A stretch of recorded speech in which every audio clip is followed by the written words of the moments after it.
ஒரு ராசின்னா 30 டிகிரி இல்லையா? மிதுன ராசி 15 டிகிரியும் லாஸ்ட் 15 டிகிரியும், கடக ராசியில ஆரம்பம் 15 டிகிரியும் இந்த நெஞ்சு பாகத்தை காட்டுறது.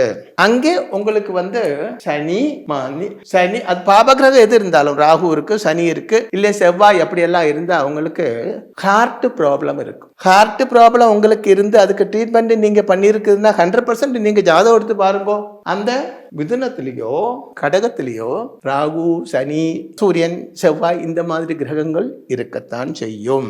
அப்ப இந்த ஜாதக பிரகாரம் இவருக்கு இந்த சனி செவ்வாய் இருக்கிறதுனால கழுத்துக்கு கீழே வயருக்கு மேலே உள்ள, அதாவது நெஞ்சு அப்படி சொல்லுவாங்க இல்லையா, அங்கே கேன்சர் உண்டாகிறதுக்குள்ள வாய்ப்பு இருக்கு. கேன்சர் உண்டாகும் வாய்ப்பில்லை. இங்கே அப்படி வரலாம் இப்படி வரலாம் அப்படி சூரியமங்கலத்தில் சொல்ல மாட்டோம். இப்படி வரும் இப்படி வராது, அப்படி வரும் அப்படித்தான் சொல்லும். அப்படி இருந்தால் அது எப்போ வரும் அப்படின்னு கேட்டார்.